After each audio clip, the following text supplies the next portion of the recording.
आज मैं एक्सप्लेन करने वाली हूँ एक ऑफिस रोमांस बीएल सीरीज को, जो कि रोमांटिक के साथ साथ काफी फनी भी है। क्योंकि भाई जिस बंदे की ये कहानी है वो दूसरों की सेटिंग कराते कराते खुद की सेटिंग करवा लेता है और उसे पता भी नहीं चलता। और पता चले भी कैसे, उसे अपनी लव लाइफ पे उतना ही भरोसा है जितना हम ड्रामा देखने वालों को अपनी लव लाइफ पे है कि हम सिंगल ही मरेंगे। किस तरह उसकी लाइफ में एक बंदा एंट्री मारता है और उसे अप्रोच करता है, स्टोरी इसी के अराउंड है। तो चलो फिर अपना एक्सप्लेनेशन शुरू करते हैं।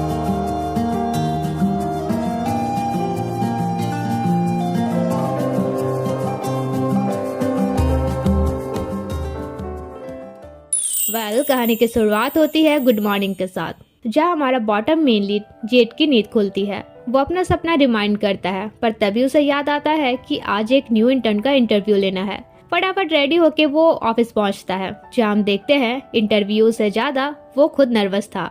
तभी एंट्री होती है हमारे टॉप मेन लीड माइक की, जिसका जेट को इंटरव्यू लेना था।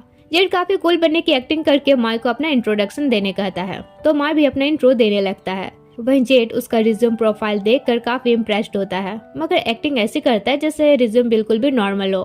फिर मनी मन ये भी सोचता है ये कितना हैंडसम और परफेक्ट है यार।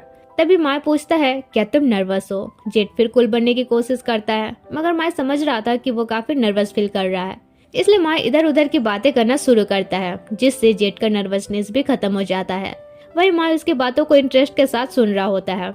इंटरव्यू कंप्लीट होने के 1 महीने बाद का सीन दिखाया जाता है, जब आज माय और गस नाम के ट्रेनी का फर्स्ट डे होता है। जेट माय और गस को ऑफिस टूर कराता है। यह कॉफी एरिया में वो तोंग नाम के एक बंदे को देखता है, जो कि काफी हैंडसम था। जेट दोनों को बताता है कि ये प्रोग्रामर टीम का न्यू ट्रेनी है। तभी वहाँ उनका बॉस आता है और तोंग को कुछ एक्स्ट्रा वर्क के लिए ले जाता है। जाते हुए उसकी और गस की आई कांटेक्ट होती है। वहीं जेट उन दोनों को बताता है कि अगर तुम दोनों को यहाँ एक्स्ट्रा वर्क से बचना है तो ब्रेक टाइम कॉफी लेने तो यहाँ बिल्कुल भी मत आना। फिर उन्हें ऑफिस ले जाता है, जहाँ हम युवा और किंग को देखते हैं। इन दोनों को तो तुम जानते ही होगे, इनकी स्टोरी मैंने ऑलरेडी एक्सप्लेन की है। तो यहाँ किंग बेबी वॉइस में युवा को मना रहा होता है, डार्लिंग सॉरी ना, और युवा उसे पनिश किए जा रहा था। जेट दोनों से कहता है जूनियर के सामने इंसल्ट करवानी है क्या। तब किंग उनसे कहता है ऑफिस में सब करना, पर युवा से फ्लर्ट नहीं करना, ये कम्प्लीटली मेरा है। जेट उनसे कहता है कोई नहीं, अगर तुम दोनों को कोई लवर नहीं मिला तो मैं हूं ना, मेरे साथ तुम दोनों अपना दुखड़ा शेयर करना। तब माय उसे मिडिल मैन का नाम देता है। ये सुनकर जेट काफी खुश होता है कि ये नाम परफेक्टली उस पर सूट कर रहा था, क्योंकि स्कूल हो या कॉलेज वो इन द एंड मीडिएटर बन ही जाता था, चाहे किसी की सेटिंग करवानी हो या किसी की सेटिंग तुड़वानी हो। ये सब याद करके वो काफी खुश होता है। तभी गस माय से टकरा कर उसके बाहों में गिर जाता है। ये देख जेट तुरंत सोचने लगता है वाह क्या केमिस्ट्री है, इनकी तो सेटिंग करवानी पड़ेगी। नेक्स्ट दिन ऑफिस छुट्टी के बाद एक एक कर सब जाने लगते हैं, मगर किंग वर्क कर ही रहा था। तब युवा उसे अपनी एक हॉट पिक्चर शेयर करता है। ये देख वो तुरंत काम वाम छोड़कर युवा को लेकर घर निकलता है, भाई क्योंकि वो कंफर्म हो गया था कि नाइट सर्विस तो उसे मिलनी ही है। इधर जेट सबसे लास्ट में निकलता है, गाना बजाता है और मस्त ऑफिस क्लोज करके निकलने लगता है। तभी अचानक से लाइट ऑन ऑफ होने लगती है। वो डरते डरते लिफ्ट तक पहुंचता है, जहां अचानक माय को देखकर वो और डर जाता है। माय उसे टीज करता है डर गया। तब जेट उसे मारने लगता है कि ऐसे कोई डराता है भला। अब क्योंकि दोनों का अपार्टमेंट आमने सामने ही था, तो माय जेट को डेली पिक एंड ड्रॉप करने लगता है। इवन माय उसे डेली अलग अलग खाने के लिए फूड भी देता है, जिससे जेट काफी खुश होता है। जेट कभी कभी माय से खाना शेयर भी करता था, तो माय को भी ये अच्छा लगता था। एक दिन जेट उसे कहता है थैंक यू यार, मुझे ऑफिस आने जाने में लिफ्ट देने के लिए। माय कहता है थैंक यू की कोई जरूरत नहीं है, मैं तो तुम्हारे लिए कुछ भी करने को तैयार हूँ। ये सुनकर जेट ब्लश करने लगता है। उसकी हार्ट बीट फास्ट होने लगती है, इवन उसकी स्मार्ट वॉच भी बोल देती है हार्ट रेट अब नॉर्मल हो रही है। ये देखकर माय टेंशन में आ जाता है। तब जेट भाग जाता है। नेक्स्ट दिन माय जेट के क्लोज होके वर्क में कुछ हेल्प मांगता है। जेट की हार्ट बीट तो फिर फास्ट होने लगती है। अगले दिन सब लंच पे जाते हैं, जहाँ सब जेट को ऑर्डर करने कहते हैं कि तुम्हें जो मन हो ऑर्डर करो, पर जिस भी डिश का वो नाम लेता है कोई ना कोई बोलता है ये मुझे पसंद नहीं।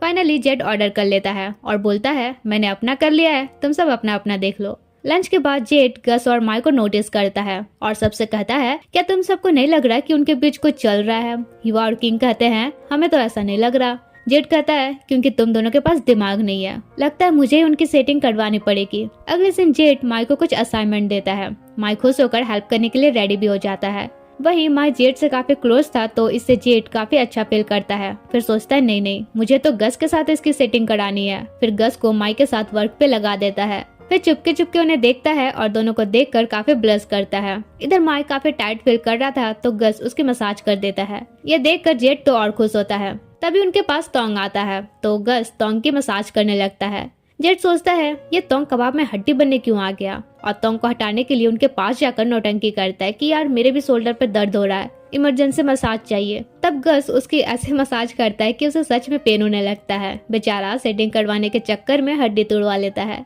ऑफिस के बाद जेट माई से कहता है आज तुम घर जाओ, मुझे फार्मेसी जाना है। माई चेक करता है कि कहीं उसे फीवर तो नहीं है, लेकिन इससे जेट की हार्ट बीट फास्ट होने लगती है और ऊपर से उसकी स्मार्ट वॉच नोटिफिकेशन भी देती है कि हार्ट बीट रेट फास्ट हो रही है।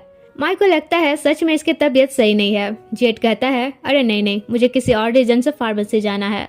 अगले सीन हम देखते हैं वो एक डॉगी के लिए फार्मेसी जाता है। माई को वो बताता है कि इस डॉगी को मैंने मरने से बचाया था, पर क्योंकि मेरे अपार्टमेंट में पेट रखने का अलाउ नहीं है इसलिए मैंने इसे यहाँ आंटी के साथ छोड़ दिया है। फिर माई से कहता है ये क्यूट है ना। माई उसकी तरफ देखते हुए कहता है हाँ बहुत, लेकिन उससे भी ज्यादा तुम क्यूट हो। जेट कहता है क्या मतलब, तुम मुझे कुत्ता समझ रहे हो? माई कहता है अरे नहीं, मेरा वो मतलब नहीं है। फिर उसकी कुछ फोटो खींचता है। इसके बाद माई उसे उसके अपार्टमेंट तक छोड़ने जाता है, जहाँ एक बंदा अचानक से जेट का हाथ पकड़ लेता है और पूछता है तुम मेरा कॉल रिसीव क्यों नहीं कर रहे थे। गुस्सा से माई उसे कहता है तुम इसका हाथ नहीं पकड़ सकते। वो बंदा उससे बहस करने लग जाता है कि क्यों नहीं पकड़ सकता भाई। फिर वो जेट से कहता है जेट तुम डिसाइड करो इसके साथ जाओगे या मेरे साथ।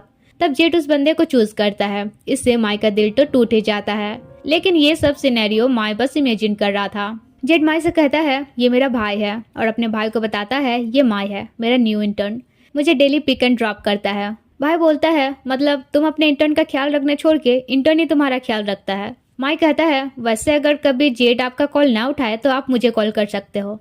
तब जेट का ब्रदर उससे नंबर एक्सचेंज करता है। माई तो समझ जाता है कि ब्रदर इन लोग की तरफ से अप्रूवल मिल चुकी है। अगले दिन जेट के पेरेंट्स उसे वीडियो कॉल करते हैं और हेल्दी डाइट का लेक्चर देते हैं। वो स्पीकर म्यूट करके कॉल कट कर देता है। दूसरी तरफ माई अपनी मॉम से बात करता है और उन्हें वरीड होने नहीं कहता है। कहता है जेट मेरा बहुत ख्याल रखता है। मॉम कहती है जब भी तुम्हें कॉल करती हूँ जेट का नाम लेते ही हो, कभी मुझे भी उससे मिलवाना। माई कहता है ठीक है। इसके बाद वो जेट को कॉल करके पूछता है सोने वाले हो? जेट कहता है नहीं। माई कहता है तो फिर क्या मुझसे बात कर सकते हो? तो जेट भी उससे बात करने लगता है और घोस्ट स्टोरीज उससे डिस्कस करता है। फिर बातों बातों में माई पूछता है क्या तुम किसी को डेट कर रहे हो? जेट बताता है नहीं, और उससे भी पूछता है तो माई भी बताता है कि नहीं मैं किसी को डेट नहीं कर रहा। नेक्स्ट डे दोनों ऑफिस पहुंचते हैं। यहाँ एंट्री के टाइम जेट का फिंगरप्रिंट स्कैनर मैच ही नहीं कर रहा था, बाकी सबका ठीक कर रहा था, इसलिए बेचारा फर्स्ट टाइम से एंट्री नहीं कर पाता है, इसलिए रोने लगता है कि आज उसका लक ही खराब है। माइक कहता है इसमें तुम्हारा फॉल्ट नहीं है, तुम तो टाइमली पहुंचे हो, वो फिंगरप्रिंट स्कैनर ही ब्रोकन है। ये सुनकर जेट अच्छा फील करता है। अगले दिन एक कॉलीग सबको बताता है कि मैंने रूमर सुना है ऑफिस में घोस्ट है। कुछ देर पहले जब मैं वॉशरूम गया था तो अंदर से कोई दरवाजा नॉक कर रहा था। वही सब उसके बातों को इमेजिन करके डर भी रहे थे। वो रूमर के बारे में बताने लगता है कि ये बिल्डिंग हॉन्टेड है। एक बार एक एम्प्लॉय अकेले वर्क कर रहा था लेट नाइट तक और फिर घोस्ट ने उसे मार डाला। ये सुनकर जेट और गस काफी डर जाते हैं। नेक्स्ट दिन गस माई से कहता है यार जब भी तुम्हें वॉशरूम जाना रहेगा मुझे भी ले जाना। माँ उसे टीज करने लगता है कि डर रहे हो। वही जेट उन्हें देखकर उनका लबी डबी मोमेंट इमेजिन करने लगता है और कहता है दोनों साथ में कितने अच्छे लग रहे हैं। दोनों क्लूलेस होकर उसे देखते हैं कि ये क्या बड़बड़ा रहा है। इसके बाद जेट माई से पूछता है क्या तुम गस को लाइक करते हो? माई कहता है नहीं, मेरा कोई और क्रश है। अगले दिन सब अपना काम कंप्लीट करके जाने लगते हैं, मगर जेट का टास्क खत्म ही नहीं हो रहा था तो वो काफी फ्रस्ट्रेट हो रहा था कि वर्क लाइफ तो बैलेंस में चल ही नहीं रही। तभी वहाँ उनका बॉस आता है और उन्हें बताता है कि इस वीकेंड ग्रुप पार्टी होगा, लेकिन वो थोड़ा परेशान लग रहा था तो जेट कहता है अगर आपको किसी भी मैटर में एडवाइस चाहिए हो तो मुझे बताना, मैं सभी फील्ड में मास्टर हूँ। लेकिन फिर वो खुद परेशान होकर बैठ जाता है। माई पूछता है क्या बात है, जिस पर वो कहता है मैं सोच रहा हूँ पार्टी में क्या गाना गाऊंगा। माई स्माइल करता है कि कोई इतना केयर फ्री कैसे हो सकता है। फिर वो बाहर तरफ चला जाता है और इधर कुछ देर में जेट अपना काम भी कंप्लीट कर लेता है। तभी पावर ऑफ होता है। वो तो डरने लग जाता है। अचानक माई आता है तो वो डर से गिर जाता है। माई भी उसके ऊपर गिर जाता है और दोनों में एक्सीडेंटली किसिंग हो जाती है। घर आकर माई तो उस किसिंग के बारे सोच कर काफी ब्लश करने लगता है। फिर उसे होश आता है कि वो कोलगेट से नहीं बल्कि शैम्पू से ब्रश कर रहा है। नेक्स्ट डे गस तोंग के लिए कॉफी बनाकर उसे देता है, मगर तोंग नहीं लेता है। गस कहता है यार तुम सिर्फ मुझे ही इतना इग्नोर क्यों करते हो, तुम्हें पता भी है मैं तुम्हें कितना लाइक करता हूँ। तोंग एकदम खड़ूस मोड में आंसर देता है, पता है। गस कहता है तो फिर मैं भी गिव अप नहीं करूंगा, तुम्हें अप्रोच करके रहूंगा। टोंग हल्के से स्माइल करके चला जाता है। तभी वहाँ जेड आता है तो गस का कॉफी उसके ऊपर गिर जाता है। लास्ट नाइट वाली किसिंग से ऑलरेडी उसका दिमाग खराब था तो जेड जाने लगता है। गस कहता है अरे अपना कॉफी तो लेते जाओ। जेड कहता है वो तो ऑलरेडी मिल ही गया। गस सोचता है यार यहाँ सबके सब इतने वियर्ड क्यों हैं। उधर जेड बॉस के पास जाता है जहाँ उसे घोर चिंता में देखकर सोचता है ये तो मुझसे भी ज्यादा एबनॉर्मल लग रहा है। जाकर उससे कहता है किसी बात से आप परेशान हो तो मुझसे शेयर कर सकते हो। तब बॉस उसे अपनी लव लाइफ प्रॉब्लम के बारे में बताता है जिस पर जेड उसे काफी अच्छा एडवाइस देता है। बॉस कहता है लगता है तुम्हें लव के बारे बहुत आइडिया है। जेड सोचता है हाँ अपना छोड़ के। अगले दिन सभी स्टाफ ग्रुप डिनर पे होते हैं जहाँ गस टोंग से फ्लर्ट करता है कि क्या खाना है। टोंग कहता है कुछ भी चलेगा, डिलीशियस होना चाहिए। गस कहता है यहाँ सबसे डिलीशियस तो मैं ही हूँ। वहीं बॉस सबको बताता है कि जेड की वजह से मैं अपनी गर्लफ्रेंड के साथ पेचअप कर पाया। मेरे लिए जेड लव काउंसलर से कम नहीं है। ये सुनकर सब हंसने लगते हैं। किंग उसे टीज करता है पहले तुम खुद की हेल्प कर लो। वेल सब एंजॉय करने लगते हैं जहाँ जेड माई को जबरन गाना गाने कहता है तो माई भी जेड के लिए एक लव सॉन्ग गाता है। जेड को छोड़कर सब समझ जाते हैं वो किसके लिए गा रहा है। वही जेड युवा से कहता है पक्का माई ये गाना गस के लिए गा रहा है। युवा कहता है कुछ ज्यादा ही ओवरथिंक नहीं कर रहे हो तुम आजकल। इसके बाद जेड माई का गाल टच करता है जिससे माई तो एकदम रेड रेड हो जाता है। तभी युवा आकर कहता है मुझे माई से कुछ बात करनी है। फिर माई से पूछता है क्या तुम सच में जेड को लाइक करते हो, क्यों करते हो। माई कहता है बस करता हूँ, कोई रीजन नहीं है, बस उसे खुश देखना चाहता हूँ। युवा कहता है मैं तुम्हें रोकूंगा नहीं पर याद रखना तुम दोनों का रिलेशन मेंटर और इंटर्न का है, कुछ गड़बड़ हुई तो वर्क पर अफेक्ट पड़ेगा। माई कहता है डोंट वरी ऐसा कुछ नहीं होगा। अगले दिन किंग माई को ड्रिंक के लिए चैलेंज करता है जहाँ थोड़ी देर में ही माई तो एकदम ड्रंक हो जाता है। फिर सब अपने अपने घर निकल जाते हैं। जेड माई को संभालते हुए घर ले आता है मगर माई काफी ड्रंक था तो वो जेड को किस करने वाला था कि उसे एट अ टाइम वॉमिटिंग आ जाती है। वॉमिटिंग करके वो अपना शर्ट उतारने लगता है। ये देखकर माई को भी वॉमिटिंग आ जाती है। फिर माई अपना पैंट भी उतारने लगता है। बेचारा जेड उसे किसी तरह रोकता है। दूसरी तरफ गस टोंग से बात करने की कोशिश करता है पर टोंग कुछ नहीं बोलता। गस कहता है क्या तुम्हें बात करने का मन नहीं करता। टोंग कहता है तुम्हें सुन रहा हो ना, इतना इनफ नहीं है और तुम हमेशा इतना बकबक क्यों करते हो, लगता है इसी पर्सनालिटी के साथ पैदा हुए हो। गस कहता है कुछ बोलूंगा नहीं तो सामने वाले को पता कैसे चलेगा मैं क्या सोच रहा हूँ। टोंग उसे देखता रहता है। दूसरी तरफ जेड माई को अपने रूम ले जाता है जहाँ ड्रंकन मोड में माई उसे छोड़ ही नहीं रहा था। वो जेड को क्लोज करते हुए कहता है तुम्हें पता है मैं अपने क्रश से कितना लाइक करता हूँ। जेड पूछता है कौन है तुम्हारा क्रश, लेकिन तब तक से माई सो जाता है और सोते हुए अपना अंडरवेयर भी उतारने लगता है। किसी तरह जेड उसे रोकता है लेकिन सोच के परेशान होता है कि आखिर माई का क्रश कौन है। नेक्स्ट मॉर्निंग माई की नींद खुलती है तो वो जेड को प्यार से देखता है फिर उसे जगाता है। वहीं जेड तो उसे नंगू पंगू देखकर नर्वस हो जाता है। माई कहता है सॉरी कल मेरे वजह से तुम्हें परेशान होना पड़ा। वो कहता है अरे नहीं और उसे शॉवर लेने कहता है। फिर उसे ब्रश भी देता है। माई को लगता है कि उसके मुंह से स्मेल आ रही है इसलिए ब्रश दे रहा है। जेड कहता है अरे नहीं ये गुड मॉर्निंग वाला ब्रश है। वहीं इस तरह एक साथ एक घर में काफी रोमांटिक वाइब बनने लगती है और दोनों ही ब्लश करने लगते हैं। फिर जेड उसे कपड़े देने के लिए कपड़े ढूंढता है। बड़ी मुश्किल से उसे एक कपड़ा मिलता है जो कि धोया हुआ था। वो कपड़े प्रेस भी कर देता है। तब तक से माई बाथरूम से बाहर निकलता है। वो जेड का वो टॉवल यूज करता है जिसमें कार्टून बने हुए थे या फिर एनिमी, पता नहीं, मैं देखती नहीं हूँ तो आइडिया नहीं है। जेड टॉवल छीनने की कोशिश करता है। माई तो डर ही जाता है कि ये क्या इज्जत पे हाथ डाल रहा है। जेड सोचता है कैसे कहूँ ये टॉवल खोल दे, कहीं बुरा मान गया तो। फिर हिम्मत करके बोल ही देता है कि मैंने इस टॉवल को बस शो के लिए बाथरूम में रखा था, अब तक से मैंने भी इसे यूज नहीं किया है क्योंकि इस पे मेरे फेवरेट एनिमी प्रिंटेड है। मैं तुरंत ड्रेस चेंज करके वो टॉवल उसे दे देता है। जेड तो टॉवल को किस करने लग जाता है। ये देख माई भी हैरान होता है। अगले दिन माई ईयरबड्स लगाकर मस्त गाना वाना सुनते हुए ब्रेकफास्ट बना रहा था। जेड उसे आवाज लगाता है पर वो सुन ही नहीं पा रहा था इसलिए जेड उसे टच करके बुलाता है। माई डर से पीछे मुड़ता है। अब उसके हाथ में चाकू था तो जेड को लगता है कि कहीं मार ना दे इसलिए उसे नाइफ रखने कहता है। तभी उसकी नजर एक केक पर जाती है जिसे माई ने फेंक दिया था। जेड वो केक उठाकर खाना चाह रहा था मगर माई रोकते हुए कहता है वो एक्सपायर हो चुका है, मैं तुम्हारे लिए दूसरा ले आऊंगा। कुछ देर बाद वो उसे ब्रेकफास्ट सर्व करता है और कहता है तुम चाहो तो मैं तुम्हारे लिए हर रोज बना सकता हूँ। इसके बाद अपने प्लेस जाते टाइम वो जेड को अपना रूम नंबर बताता है। जेड क्लूलेस था कि रूम नंबर क्यों बता रहा होगा। अगले दिन माई अपनी मॉम के बहुत सारे मिस्ड कॉल देखता है तो उन्हें कॉल बैक करता है और बताता है कि लास्ट नाइट मैं काफी ड्रंक था तो जेड ने मुझे अपना प्लेस ले गया था, डोंट वरी मैं ठीक हूँ। अगले दिन जेट अपना फ्रिज खोलता है तो देखता है सारे खाने के प्रोडक्ट्स में माई ने नोट चिपका रखा था कि कब क्या खाना है और किसकी एक्सपायरी डेट कब है। ये देखकर जेट सोचता है क्या माई का इतना केयर करना नॉर्मल है। नेक्स्ट दिन ऑफिस में माई उसे ब्रेकफास्ट देता है। ये देखकर जेट काफी खुश होकर कहता है तुम मेरी इतनी केयर करते हो, अगर तुम किसी मैटर से परेशान होगे तो बेझिझक मुझे बताना। माई कहता है एक्चुअली मैं अपने क्रश से प्यार करता हूँ, मगर पता नहीं वो मुझे लव बैक करेगा या नहीं। जेट टीज करते हुए पूछता है तुम्हारा क्रश कौन है। माई कहता है वो छोड़ो और ये बताओ मैं अपने क्रश को अप्रोच कैसे करूँ। जेट कहता है उसे कंटिन्यूअसली अप्रोच करते रहो जब तक कि वो तुम्हारे प्यार में न पड़ जाए। बस ध्यान रहे उसे डायरेक्ट अप्रोच मत करना, वरना वो अनकंफर्टेबल फील कर सकता है।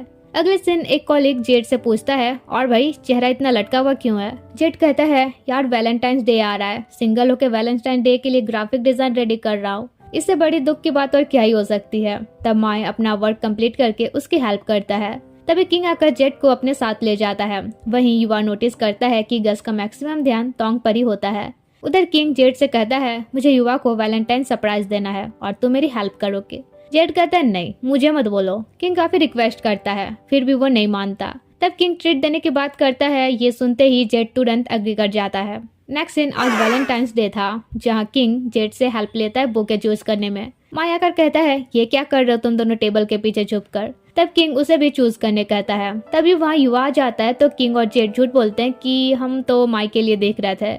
तो युवा भी वहाँ से चला जाता है। अब सरप्राइज प्लान के अकॉर्डिंग किंग को सबके जाने के बाद युवा को प्रपोज करना था, मगर जैसे ही जेड और माई जाने लगते हैं बॉस युवा को एक टास्क देने आ जाता है। सेम टाइम किंग भी आकर उसे फ्लावर देता है, जिस पर युवा चिढ़ के कहता है ये क्यों दे रहे हो, देख रहे हो ना मैं अभी वर्क कर रहा हूँ। जेड कहता है यार तुम रहने दो, तुम्हारा काम मैं कर दूंगा। बॉस भी कहता है हाँ भाई, वर्क के लिए लव लाइफ चौपट मत करो। युवा स्माइल करता है और किंग से कहता है सरप्राइज देने की जरूरत नहीं है, मुझे ऑलरेडी तुम्हारा प्लान पता चल चुका था। तुम मुझसे प्यार करते हो, मेरे लिए बस वही काफी है। फिर उसे घर चलने के लिए कहता है तो किंग भी जोरू का गुलाम जैसा उसका बैग उठाकर चल पड़ता है।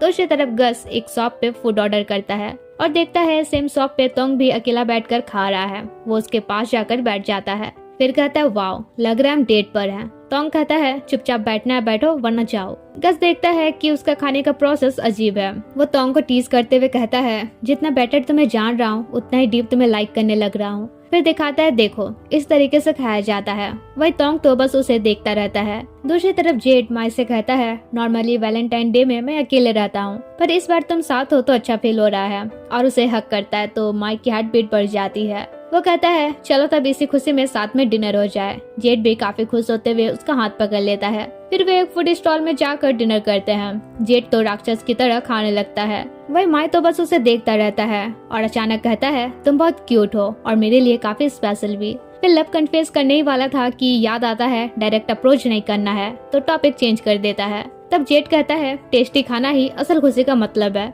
इसलिए अगर किसी को तुम लाइक करते हो तो उसे टेस्टी खाना देना। ये सुन माई उसके लिए डिजर्ट ऑर्डर करता है। जेड पूछता है मेरे लिए ऑर्डर क्यों किए। वो कहता है तुम्ही ने कहा ना जिसे लाइक करते हो उसे टेस्टी फूड खिलाना। जेड तो ब्लश करने लगता है।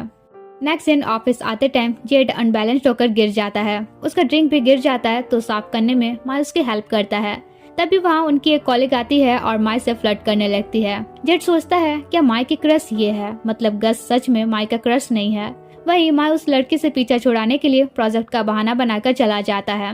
इसके बाद जेड नोटिस करता है कि माई को ऑफिस में आए हुए कुछ ही महीने हुए हैं, लेकिन वो सभी स्टाफ से फ्रेंडली हो चुका है। वो उसे कहता है तुम इतने फ्रेंडली नेचर के हो कि कोई भी तुमसे प्यार कर बैठेगा। माई कहता है यार तुम बहुत क्यूट हो। अब क्योंकि संक्रांत फेस्टिवल आने वाला था तो सब अपना अपना प्लान बताते हैं कि इस बार संक्रांत फेस्टिवल में वे कहाँ कहाँ जाएंगे। जेड कहता है मेरा तो कोई प्लान नहीं है, हर बार की तरह इस बार भी बस फैमिली डिनर पे जाऊंगा। ये सुनकर छुट्टी के बाद माई उससे कहता है अगर संक्रांत फेस्टिवल में फ्री हो तो क्या मेरे साथ सेलिब्रेट करोगे। जेड कहता है नहीं, बहुत धूप रहती है, घर पे मस्त एनिमी देखूंगा। माई तो अपसेट हो जाता है। जेड सोचता है कहीं मना किया इसलिए तो अपसेट नहीं हो गया। नेक्स्ट डे किंग और एक कॉलीग तोंग को समझाते हैं कि ज्यादा वर्क स्ट्रेस नहीं लो, अभी तुम ट्रेनी हो, जिस पर वो सिंपली ओके कहता है। एक कॉलीग कहता है ये सच में हार्ड वर्किंग बंदा है। फिर तोंग कॉफी लेने जाता है जहाँ गस ऑलरेडी था। तोंग के आते ही वो बक बक स्टार्ट कर देता है। इसी दौरान दोनों एक साथ बिस्किट पे हाथ डालते हैं तो ऑब्वियस सी बात है दोनों की नजर एक दूसरे पे टिक ही जाती है।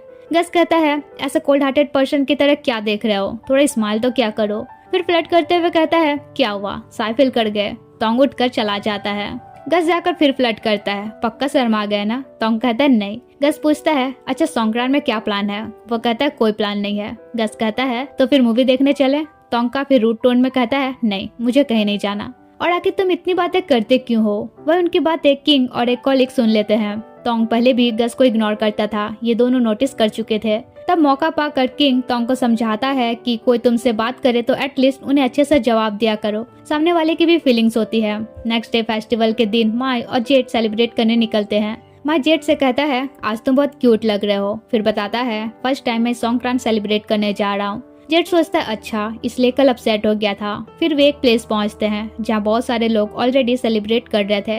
कुछ देर में वहाँ टोंग और गस भी आते हैं। सब वाटर और कलर के साथ खूब मस्ती करते हैं। इसके बाद टोंग गस से कहता है तुम आज इतने साइलेंट क्यों हो? मुझसे गुस्साए हो? गस कहता है अगर मुझे पता होता तुम यहाँ आने वाले हो तो मैं यहाँ नहीं आता। टोंग कहता है पर मैं तो तुम्हें कंपनी देने ही यहाँ आया हूँ। वहीं गस इग्नोर करके चला जाता है। अगले दिन कलर साफ करने में जेड माई की हेल्प करता है। इससे माई को काफी अच्छा फील होता है। तभी वहाँ गस और टोंग भी आते हैं। गस उनसे कहता है मैं घर जा रहा हूँ, मेरा सर दर्द कर रहा है। माई उसका फोरहेड चेक करता है कि कहीं फीवर वीवर तो नहीं है। वही उनका ये सीन देखकर जेड फिर से इमेजिन करने लगता है कि वे एक दूसरे से अपना लव कन्फेशन कर रहे हैं। फिर होश में आकर गस से कहता है माई तुम्हें घर ड्रॉप कर देगा तो कैसा रहेगा? तब टोंग कहता है नहीं, हमारा घर सेम डायरेक्शन में है तो मैं ही इसे ड्रॉप कर दूंगा। गस उसे कहता है क्यों तुम मुझे फॉलो कर रहे हो? टोंग कहता है ताकि तुम मुझे माफ कर दो। गस कहता है कभी कभी कोई बात इतनी दिल पे लग जाती है कि माफ करना मुश्किल हो जाता है। वह इधर दोनों लंच करते हैं। जेड कहता है मेरे तरफ से ट्रीट है, जो खाना है खा सकते हो। लेकिन फिर सोचता भी है यार कहीं ज्यादा खर्चा ना हो जाए। तब माई कहता है क्यों ना हम दोनों डेली इसी तरह साथ में डिनर करें। जेड सोचता है कहीं ये तो नहीं चाह रहा कि मैं डेली इसका डिनर बिल पे करूं। फिर कहता है उतने मेरे पास पैसे नहीं है। माई कहता है मेरे बोलने का मतलब मैं बस साथ में टाइम स्पेंड करने की बात कर रहा हूँ। सुनकर जेड रिलैक्स फील करता है कि चलो पैसे बच गए। फिर पूछता है तुम गस को लाइक करते हो ना? माई हैरान होते हुए कहता है नहीं तो। पर जेड उसकी बात मानता ही नहीं है। तभी उसकी सिस्टर उसे कॉल करके बताती है कि एक लड़का उसे और उसके फ्रेंड्स को परेशान कर रहा है। कुछ देर में दोनों जेड की सिस्टर के पास पहुंचते हैं, जहां वो बताती है कि वो लड़का जानबूझकर उन्हें गलत जगह टच कर रहा था। इवन कुछ फोटोज भी उसने कैप्चर किए हैं। वहीं वो बंदा अपनी गलती एक्सेप्ट नहीं करता है और जेड के साथ उसकी बहस हो जाती है। तभी एक पुलिस ऑफिसर आता है, जहां जेड की सिस्टर उस पुलिस को भी सब कुछ बताती है। पुलिस उस बंदे की मोबाइल चेक करता है जिसमें कोई फोटोज वगैरह नहीं थे। इस पर पुलिस कहता है बिना एविडेंस के हम इसे अरेस्ट नहीं कर सकते। तब माइक कहता है हो सकता है इसके पास 2 मोबाइल हो। ये सुनते ही वो नाइफ निकाल कर भागने की कोशिश करता है, मगर माई उसे पकड़ लेता है और फिर पुलिस उसे ले जाती है। जेड माई से थैंक्स कहता है। माई कहता है कोई नहीं, तुम्हारे लिए तो मैं कुछ भी कर सकता हूँ। यह सुनकर जेड की सिस्टर उससे कहती है सच सच बताओ तुम दोनों के बीच क्या चक्कर चल रहा है? तुम दोनों एक दूसरे से प्यार करते हो ना? जेड कहता है इतना ओवरथिंक करने की जरूरत नहीं है और उसे अपने फ्रेंड्स के साथ भेज देता है। फिर वे दोनों भी घर आ जाते हैं, जहाँ जेड देखता है कि माई को हल्की चोट लगी है, इसलिए उसे अपने प्लेस ले जाता है और उसकी इंजरी पे मलहम पट्टी कर देता है और कहता है तुम इतना काइंड हार्टेड हो, तुमसे तो हर कोई प्यार करेगा। माई कहता है दूसरों का तो नहीं पता, पर मैं सिर्फ तुम्हारी केयर करना चाहता हूँ क्योंकि मैं तुम्हें लाइक करता हूँ। जेड कहता है नहीं, शायद हम इतने क्लोज हैं इसलिए तुम्हें ऐसी गलतफहमी हो रही है कि तुम मुझे लाइक करते हो। माई कहता है मैं अपने फीलिंग्स के लिए श्योर हूँ। एक्चुअली फर्स्ट टाइम मैंने तुम्हें उस डॉगी को बचाते हुए देखा था। पहले तो मैं तुमसे इम्प्रेस्ड हुआ, पर धीरे धीरे वो इम्प्रेशन प्यार में बदल गया। फिर कहता है अगर तुम भी मेरे लिए सेम फील करते हो तो क्या मुझे एक चांस दे सकते हो? जेड की तो हार्ट बीट बढ़ने लगती है। माइक कहता है तुम्हें अभी आंसर देने की जरूरत नहीं है, पर मैं खुद को होल्ड बैक नहीं कर पा रहा। और उसे किस करने वाला था कि जेड को वॉमिटिंग आने लगती है तो वो भाग जाता है। नेक्स्ट डे हमेशा की तरह माई जेड को पिक करता है और वही फ्लर्टिंग करने में कोई कमी नहीं करता। वही हमारा जेड ब्लश भी कर रहा था और बेचारा अनकंफर्टेबल भी फील कर रहा था। वो म्यूजिक ऑन करता है तो सारे लव सॉन्ग प्ले होते हैं। वो म्यूजिक बंद करना ही सही समझता है। माई कहता है तुम बहुत क्यूट हो। अब उसकी हार्ट बीट फास्ट होने लगती है तो इधर वॉच भी नोटिफिकेशन देता है कि हार्ट बीट फास्ट हो रही है। तब वो एक्सरसाइज करने लगता है और माई से कहता है कि मैं एक्सरसाइज करके ही आ रहा हूँ इसलिए हार्ट बीट फास्ट हो रही है। फिर वे ऑफिस पहुंचते हैं तो जेड को सब तरफ पिंक पिंक दिखाई देता है। माई कहता है मुझे तुमसे प्यार हो गया इसलिए तुम्हें हर तरफ पिंक दिखाई दे रहा है। जेड तो खुद को साइकिल करने से नहीं रोक पाता है। ऑफिस में माई जेड को ड्रिंक देता है जिस पर एक बार फिर जेड काफी ब्लश करता है। तब गस जेड से कहता है ऑफिस के सामने एक न्यू रेस्टोरेंट खुला है, छुट्टी के बाद चलना है क्या? जिस पर जेड माई को भी ज्वाइन होने कहता है। माई कहता है नहीं, आज मेरा फैमिली डिनर का प्लान है। जेड कहता है ठीक है तो फिर हम किसी और दिन चलेंगे। तब तोंग आकर गस से कहता है मेरे साथ चल सकते हो, जिस पर गस कहता है नहीं। जेट दोनों से पूछता है तुम दोनों के बीच फाइटिंग हुई है, जिस पर दोनों हाँ और ना में जवाब देते हैं। फिर तोंग गस को साइड तरफ ले जाता है और प्यार से सॉरी कहता है। गस का गुस्सा तो चला जाता है मगर कहता है मुझे मनाना इतना भी इजी नहीं है। तब तोंग उसे पुल करके टीज करता है। Next in my family dinner में अटेंड होता है, जहाँ वो सबको बताता है कि वो जेट को लाइक करता है। ये सुनकर उसके पेरेंट्स उसे कुछ नहीं कहते हैं बल्कि उसे सपोर्ट करते हैं। वहीं दूसरी तरफ जेट युवा और किंग से कहता है मेरा एक फ्रेंड है, उसे एक बंदे ने प्रपोज किया है पर मेरा दोस्त समझ नहीं पा रहा है कि क्या आंसर दे। किंग कहता है सीधे सीधे बोलो ना माई ने तुम्हें प्रपोज किया और तुम कंफ्यूज्ड हो। जेट कहता है तुम दोनों को कैसे पता चला। किंग कहता है क्योंकि हम तुम्हारे जैसे उल्लू नहीं हैं। फिर युवा आइडिया देता है कि उसे जानने की कोशिश करो। वहीं किंग आइडिया देता है कि डेट पे जाओ, अपनी फीलिंग्स जल्दी पता चल जाएगी। नेक्स्ट डे जेट इसी मैटर के लिए गहरी सोच में डूबा हुआ था। माई आकर उसे ड्रिंक देता है और फ्लर्ट करता है, मगर अब वो ब्लश से ज्यादा अनकंफर्टेबल होता है। अब कुछ दिन बाद कंपनी स्पोर्ट्स इवेंट होने वाली थी तो शर्ट डिजाइन का काम जेट को करना था। जेट माई से कहता है तुम्हारा शर्ट का साइज एल है ना। एक कॉलिग कहता है तुम्हें इसका साइज कैसे पता, कहीं तुम दोनों के बीच कुछ चल तो नहीं रहा। जेट एक्सप्लेन करने में लग जाता है कि नहीं हमारे बीच कुछ नहीं चल रहा। वही माई स्माइल करता है। वेल कुछ दिन बाद आज स्पोर्ट्स इवेंट था जहाँ सब पहले खूब एंजॉय करते हैं। इसके बाद मैच स्टार्ट होता है जिसमें फर्स्ट राउंड में ब्लू टीम जीतती है। जेट येलो टीम में होने के बावजूद माई को काफी चीयर अप करता है। एक कॉलिग कहता है अरे यार वो अपोजिट टीम मेंबर है। फिर नेक्स्ट राउंड होता है जिसमें माई थोड़ा इंजर्ड हो जाता है। जेट उसके लिए वरीड होता है तो ये देख माई काफी खुश होता है। जेट उसे रेस्ट करने कहता है। वह उसका केयरिंग देखकर येलो टीम मेंबर्स उसे कहते हैं निहायत गद्दार टीम मेंबर हो तुम। इसके बाद गस माई की इंजरी पे मेडिसिन लगा देता है। ये देख जेट को एक फ्लैशबैक याद आ जाती है जब हाई स्कूल में एक बंदे के साथ वो रिलेशनशिप पे था पर जल्द ही उस बंदे ने जेट से ब्रेकअप कर लिया, ये कहते हुए कि तुम्हारा पर्सनैलिटी ऐसा है कि मुझे तुम्हारे साथ रहने में एम्बैरेसमेंट होती है। इससे जेट काफी हर्ट हुआ था। ये याद करके जेट सोचता है कि वो माई के लिए भी परफेक्ट नहीं है। वेल अब लंच टाइम होता है जहाँ किंग चुपके से जेट का ऑमलेट चुरा लेता है। तब माई अपना वाला जेट को देता है, फिर उसे ड्रिंक भी देता है। किंग और युवा नोटिस करते हैं कि वो जेट की कितनी केयर करता है। तभी गस माई को अपने साथ ले जाता है। इससे जेट एक बार फिर अपसेट होता है। कुछ देर में मैच दोबारा स्टार्ट होता है जहाँ अब तोंग हल्का इंजर्ड हो जाता है तो उससे ज्यादा गस हर्ट होता है। वेल इधर बाकी सब खूब एंजॉय करते हैं। अलग अलग गेम होता है और सब काफी एंजॉय करते हैं। फाइनली गेम खत्म होता है और फोटो सेशन वगैरह भी हो जाता है। इसके बाद गस माई की फेस साफ कर दे रहा होता है। ये देख जेट वहाँ से चला जाता है। किंग और युवा उसे अपसेट देखकर उसके पास जाते हैं और पूछते हैं तुम दोनों के बीच क्या चल रहा है, क्या तुम दोनों ऑलरेडी एक दूसरे को डेट कर रहे हो। जेट कहता है नहीं। किंग कहता है उसे डेट करना है या नहीं करना है ये डिसाइड करने में ज्यादा टाइम वेस्ट मत करो क्योंकि हर किसी में वेट करने का पेशेंस नहीं होता। तब तक से मैच का रिजल्ट अनाउंसमेंट करने का टाइम हो जाता है जहाँ ब्लू टीम विनर होती है। सब सेलिब्रेट करते हैं मगर माई और गस वहाँ नहीं थे। जेट उन्हें एक दूसरे रूम में देखता है जहाँ माई अभी भी उसका फेस क्लीन कर रहा था पर जेट उन्हें इस एंगल से देखता है कि उसे लगता है कि वे किसिंग कर रहे हैं। वहीं ये नजारा तोंग भी देखता है। गस तोंग से कहता है जैसा सोच रहे हो वैसा कुछ भी नहीं है, मैं माई को नहीं तुम्हें लाइक करता हूँ। तोंग कहता है मैं तो बिलीव करना चाहता हूँ पर तुम्हारी हरकतें कुछ और ही बताती है और वो भी गुस्सा से चला जाता है। उधर माई जेट के पीछे भागता है जिस पर युवा कहता है अभी उसे बात करना सही नहीं है, कुछ टाइम बाद वो ऑटोमेटिक ठीक हो जाएगा। उधर जेट माई और गस का सीन भुलाने के लिए घर जाता है पर वहाँ भी उसके माइंड में उनका सिनेरियो चल ही रहा होता है। नेक्स्ट डे माई उसके घर ही आ जाता है। जेट उसे अंदर ले आता है। माँ पूछता है क्या तुम मुझसे गुस्साए हो, जिस पर जेट कहता है नहीं। फिर कहता है मैंने हमारे बारे काफी सोचा और मुझे लगता है हमारा रिलेशनशिप मेंटर और इंटर्न का ही रहे तो अच्छा है।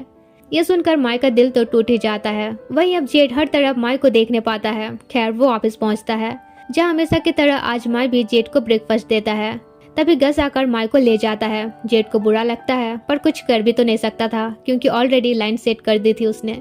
उधर गस माई से कहता है तोंग को बताओ हमारे बीच कोई अफेयर तो नहीं चल रहा। माई कहता है बिल्कुल कोई अफेयर नहीं चल रहा। फिर गस तोंग से कहता है अब यकीन हुआ मैं माई से नहीं तुमसे प्यार करता हूँ, पता नहीं तुम कब समझोगे। तोंग पूछता है तुम मुझसे क्यों प्यार करते हो। गस कहता है कोई रीजन नहीं है, बस करता हूँ तो करता हूँ, लेकिन अगर तुम मुझसे नहीं करते हो तो मैं तुम्हें और परेशान नहीं करूंगा। तोंग उसे कहता है मुझे थोड़े टाइम और चाहिए हमारे बारे सोचने के लिए। गस कहता है ठीक है और उसे किस करता है। फिर कहता है इसे मेरी डिपॉजिट समझ लो। उधर माई जेट से नॉर्मल तरीके से ही बात करता है मगर जेट उसके साथ कंफर्टेबल नहीं हो पा रहा था। ऑफिस छुट्टी के बाद हम देखते हैं किंग और युवा एक दूसरे से नाराज थे। जेड युवा से फाइटिंग का रीजन पूछता है। युवा बताता है, अरे कुछ नहीं, ब्रेक टाइम में उस बंदे से मिल गया था जिसने एक बार मुझे प्रपोज किया था, तो उसे थोड़ी बात क्या कर ली। किंग तो गुस्सा ही गया, पर कोई नहीं, जल्दी वो ठीक हो जाएगा। दूसरी तरफ माई अब भी अपसेट था। इसी बीच उसकी मॉम उसके प्लेस आती है और उसका उतरा हुआ चेहरा देखकर समझ जाती है कि वो किसी बात के लिए परेशान है। माई बताता है, मुझे लगता था जेड मेरे लिए भी सेम फील करता है, मगर मैं गलत सोचता था। उसकी मॉम कहती है, तो इसलिए अपसेट हो। फिर इनकरेज करती है कि क्या इसलिए गिव अप करने वाले हो कि वो तुम्हारे लिए सेम फील नहीं करता। माई कहता है, नहीं, मैं इतनी जल्दी गिव अप नहीं करूंगा। अब नेक्स्ट डे माई एकदम डैशिंग स्टाइल में जेड को पिक करने जाता है। हालांकि वो फ्लर्ट करने के लिए उसका सीट बेल्ट बांध देना चाह रहा था, मगर जेड खुद ही बांध लेता है। माई पूछता है, तुम इतने स्लीपी क्यों लग रहे हो, रात में सोए नहीं थे क्या? जेड के मुंह से निकल जाता है, नहीं, तुम्हारे बारे सोच रहा था। फिर बात चेंज करता है। कुछ देर बाद वे ऑफिस पहुंचते हैं, पर जेड सो चुका था, इसलिए माई उसे नहीं जगाता है। जब जेड की नींद खुलती है तो वो कहता है, तुम्हें जगाना चाहिए था, दोबारा ऐसा मत करना। लेकिन मन ही मन खुश होता है कि माई उसकी केयर करता है। इसके बाद दोनों ऑफिस घुसते हैं तो एक कॉलीग माई से फ्लर्ट करने लगती है। इससे जेड जेलस फील करता है। सीन चेंज होता है जहाँ आज वीकेंड था। जेड एक एनिमी कन्वेंशन में अटेंड होता है जहाँ लिमिटेड कैनन फोल्डर सेल हो रहे थे। लंबा लाइन था और तभी उसे माई का कॉल आता है। उसकी तबीयत खराब थी, इसलिए जेड को जाना पड़ता है। नेक्स्ट डे ऑफिस आकर वो किंग के सामने रोता है कि इस बार कैनन फोल्डर नहीं मिला। किंग कहता है, तुम कभी लिमिटेड कैनन फोल्डर मिस नहीं करते हो, तो इसका मतलब तुम माई को लाइक करते हो। जेड कहता है, अरे नहीं, मैं बस उसे भाई जैसा मानता हूँ। वही ये बात माई सुन लेता है और काफी हर्ट हो जाता है। वो खूब ड्रिंक करता है तो किंग पूछता है, इतना जल्दी गिव अप करने वाले हो? माई कहता है, गिव अप तो नहीं करना चाहता, पर अब मैं होपलेस हो चुका हूँ। किंग कहता है, मेरे पास एक प्लान है, अब उसे अवॉइड करो, तब उसे अपनी फीलिंग्स रियलाइज होगी। नेक्स्ट डे से माई वैसा ही करता है। वो जेड से कह देता है कि अब हम साथ में आना जाना नहीं करेंगे। इवन वो उसे डिस्टेंस मेंटेन करता है। इसलिए ना चाहते हुए भी जेड माई को काफी मिस करने लगता है। इसी बीच किंग उसे कॉल करके बताता है कि युवा के साथ उसकी फिर से लड़ाई हो गई है, इस बार सीरियस वाली, इसलिए मैं उसे बात नहीं करूंगा। तभी युवा उसके पास आता है। जेड पूछता है, इस बार क्यों फाइट हुई? युवा कहता है, कुछ नहीं, बस पुरानी वाली मैटर को लेकर वो अपसेट हो रहा था। कोई नहीं, वो जल्दी ठीक हो जाएगा। फिर उससे पूछता है, तुम बताओ, एक हफ्ते से तुम्हारे और माई के बीच कुछ सही नहीं चल रहा। जेड कहता है, एक्चुअली उसने किंग और मेरी कन्वर्सेशन सुन ली थी। मैं किंग से कह रहा था कि मैं उसे भाई जैसा मानता हूँ, पर एक्चुअल में मुझे ऐसा लगता है कि मैं उसके लिए परफेक्ट नहीं हूँ। युवा समझाता है कि बिना ट्राई किए कैसे पता चलेगा तुम परफेक्ट हो या नहीं। मुझे भी तो प्यार से डर लगता था, कितनी बार मैं हार्ट ब्रोकन हो चुका हूँ, पर किंग ने मुझे एक्सेप्ट किया जैसा मैं हूँ। फिर जेड भी इस बारे काफी सोचता है। नेक्स्ट डे युवा को बताता है कि मैं माई को जाने नहीं दे सकता, पर अब तो वो मुझसे नफरत करने लगा होगा, तो मैं क्या करूँ? युवा एडवाइस देता है कि अब तुम उसे प्रपोज करने का ट्राई करो। जेड तुरंत माई के लिए कॉफी ले जाता है, पर माई मना कर देता है। फिर वो फ्रूट्स देता है, वो भी माई लेने से मना कर देता है। ऑफिस छुट्टी के वक्त जेड उसे साथ में रेस्टोरेंट चलने कहता है, पर इसमें भी माई मना कर देता है। तो इतना इग्नोर होने के बाद वो हर तरफ अब माई को ही देखने पाता है। दूसरी तरफ गस और तोंग साथ में डिनर कर रहे थे। जहाँ आज गस थोड़ा अपसेट था, तो तोंग उसे खुश करने की कोशिश करता है। बातों बातों में वो अपनी मॉम का जिक्र करता है, जिससे गस को अपनी मॉम की याद आ जाती है और वो इमोशनल हो जाता है। फिर बताता है, मैं एक्सट्रोवर्ट नहीं हूँ, एक्चुअली मैं टॉक एक्टिव पर्सन हुई नहीं, पर मेरी मॉम कहा करती थी, अगर कुछ नहीं कहोगे तो सामने वाला कैसे जान पाएगा तुम क्या सोच रहे हो। वो नहीं चाहती थी कि मैं साइलेंट रहूं, तो उनके गुजरने के बाद मैं टॉक एक्टिव बनने की कोशिश कर रहा हूँ। तोंग कहता है, अगर तुम फोर्सफुली अपनी पर्सनालिटी चेंज कर रहे हो तो इससे बेटर है जैसा रहना चाहते हो वैसे ही रहो। गस उसे देखकर स्माइल करता है। डिनर के बाद तोंग गस को फॉलो करता है। गस कहता है, अगर तुम उसे प्यार नहीं करते हो तो इस तरह मेरे क्लोज होके मेरी फीलिंग्स मत बढ़ाओ। तोंग कहता है, मैंने कब कहा कि मैं तुमसे प्यार नहीं करता, या ये कब कहा कि तुम एनोइंग हो? फॉल्ट तो मेरा ही है कि मैं तुम्हें रूटली कुछ भी बोल देता हूँ, पर अब से मैं तुम्हारे लिए अच्छा पर्सन बनूंगा। गस प्लस करते हुए कहता है, वैसे तुम स्माइल करते हो तो अच्छा लगते हो। तोंग उसे किस कर लेता है। फिर वे घर पहुंचते हैं और भाई उनका सीन स्टार्ट होता है। तोंग गस से कहता है, अगर तुम रेडी नहीं हो तो मैं कंटिन्यू नहीं करूंगा, जिस पर गस कहता है, मैं रेडी हूँ। फिर क्या था, दोनों अपनी नाइट को स्पेशल बनाते हैं। दूसरी तरफ जेड घर गया हुआ होता है, पर अब भी माई के बारे ही सोच रहा होता है। खैर लंच टाइम सब खाने बैठते हैं, जहाँ जेड की सिस्टर कहती है, बड़ा भैया भी आ रहा है। मॉम कहती है, अच्छा है, मैंने उसकी फेवरेट सब्जी भी बनाई है। जेड कहता है, और मेरी फेवरेट सब्जी? मॉम कहती है, तुम कब से सिलेक्टिव हो गए, जनरली तुम तो कुछ भी खा लेते हो। जेड इरिटेट होकर कहता है, मैं कुछ भी खा लेता हूँ, इसका ये मतलब नहीं कि मेरी फेवरेट डिश नहीं है। मैं कुछ भी बोलता नहीं हूँ, इसका ये मतलब नहीं कि मैं हर्ट नहीं होता। और उठकर वहाँ से चला जाता है। तब तक उसका भाई भी पहुँचता है।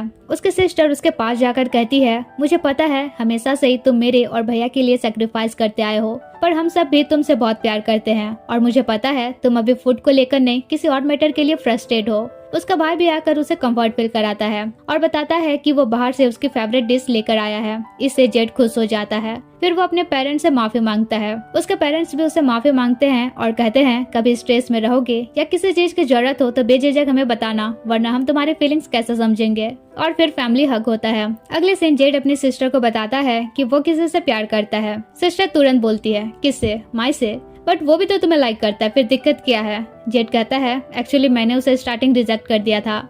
उसकी सिस्टर कहती है, तो बेवकूफ जैसा यहाँ क्यों हो? उसके पास जाओ और अपने फीलिंग्स उसे बताओ। तब जेड भी उसके प्लेस जाता है, पर माई तो अपने घर गया हुआ था। जेड उसे कॉल करता है। माई खुश होकर कहता है, कल मिलते हैं। नेक्स्ट डे दोनों मिलते हैं, जहाँ माई जेड को ब्रेकफास्ट के लिए अपने प्लेस चलने कहता है। दोनों घर पहुँचते हैं। जेड माई से कहता है, सॉरी तुम्हें रिजेक्ट करने के लिए। एक्चुअली मैं डरता था कि कोई मुझसे प्यार क्यों करेगा, पर अब तुम्हें बताना चाहता हूँ कि मैं भी तुम्हें लाइक करता हूँ।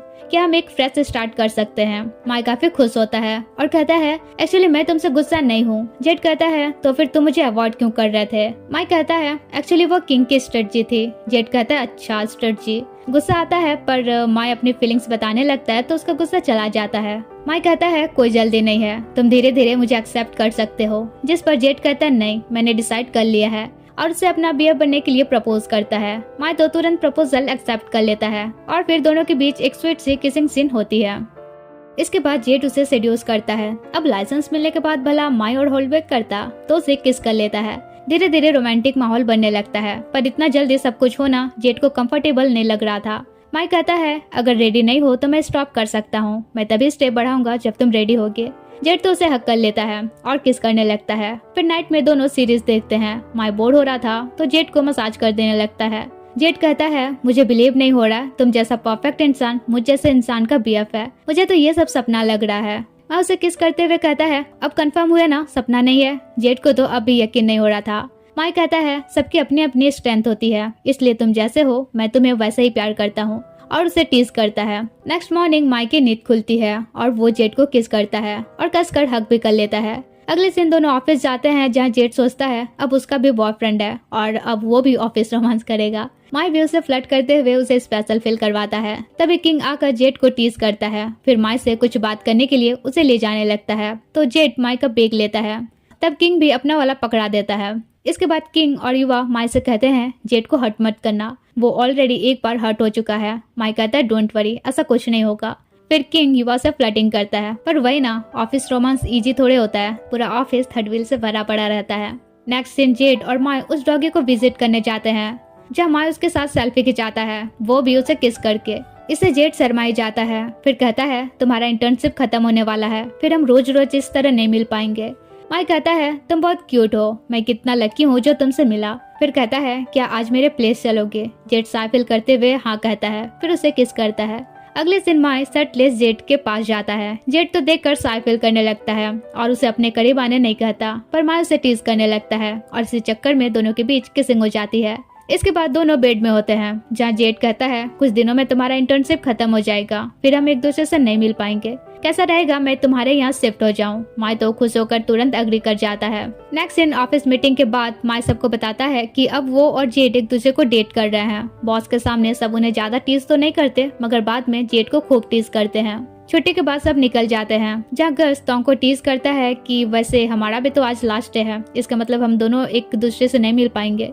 टॉम कहता है, हम लवर हैं, जब भी मिलने का मन हो आ जाया करना। गस तो ब्लश करने लगता है। अगले दिन जेड माई को अपने पेरेंट्स से मिलाने ले जाता है, जहाँ माई से ज्यादा नर्वस तो जेड था। माई उसे अपने तरफ पुल करता है और किस करते हुए कहता है, तुम इतने क्यूट हो तो तुम्हारा फैमिली भी उतना ही लवली होगा, और उसे दोबारा किस करता है। जेड कहता है, क्या कर रहे हो, कोई देख लेगा। माई कहता है, तुम्हारे पेरेंट्स तो अंदर है, नहीं देखेंगे। इसके बाद दोनों अंदर जाते हैं तो जेड की फुल फैमिली माई को काफी पसंद करती है। जेड का भाई कहता है, मुझे तो स्टार्टिंग मीटिंग में पता चल गया था इनकी केमिस्ट्री बनने वाली है। फिर सब डिनर करते हैं। इसके बाद जेड का भाई माई से कहता है, जेड काफी इमोशनल टाइप का बंदा है, इसलिए उसे हर्ट मत करना। माई कहता है, जानता हूँ, उसे कभी हर्ट नहीं करूंगा। तभी वहाँ जेड आकर माई को हक कर लेता है। भाई कहता है, कुछ तो शर्म करो, मैं भी यही हूँ। वही सिस्टर तो उन्हें देखकर काफी खुश होती है। अगले दिन दोनों अपने प्लेस वापस आ जाते हैं। माई जेड से कहता है तुम्हारे फैमिली से मिलना तो हो गया, अब तुम मेरे फैमिली से कब मिलना चाहोगे। जेड तो ब्लश करने लगता है, फिर पूछता है तुम अब तक से कितनी बार रिलेशनशिप में आ चुके हो। माई बताता है 2 BF बने थे और ब्रेकअप की स्टोरी भी बताता है। जेड भी बताता है कि वो सिर्फ एक ही बार रिलेशनशिप में आया है। ये भी बताता है कि ब्रेकअप का रीजन वो खुद था। एक्चुअली उसकी पर्सनैलिटी ही नॉर्मल नहीं है, वो किसी भी चीज में ओवर एक्साइटेड, जेलस और फ्रस्ट्रेट होता है। माई कहता है डोंट वरी, मुझे तुम्हारी पर्सनैलिटी से कोई प्रॉब्लम नहीं है, बल्कि प्यार है। जेड तो ब्लश करने लगता है, फिर उसे उसका डायरी दिखाता है जिसमें उसने माई और उसकी ढेर सारी मेमोरीज के ड्राइंग बना के रखे थे। ये देख माई उसे किस कर लेता है। माई तो ब्लश करते हुए शावर लेने चला जाता है। जब बाथरूम से बाहर निकलता है तो देखता है माई तो फुल मूड में है।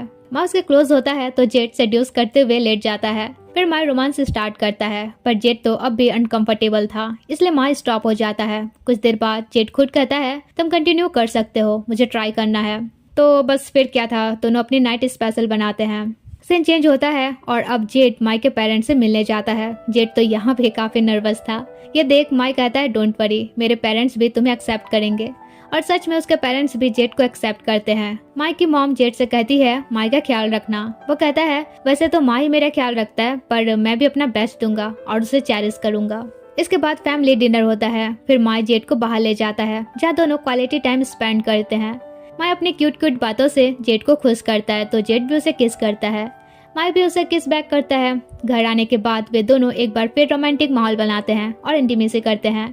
नेक्स्ट डे दोनों फिर बाहर जाकर अपना क्वालिटी टाइम स्पेंड करते हैं। दोनों बहुत खुश दिखते हैं और यही इस ड्रामा की हैप्पी एंडिंग होती है। तो मैं मिलूंगी नेक्स्ट स्टोरी के साथ, लेकिन क्या तुम गेस कर सकते हो मेरी नेक्स्ट स्टोरी क्या होने वाली है? Hint, high school love story रहेगा। Bye bye.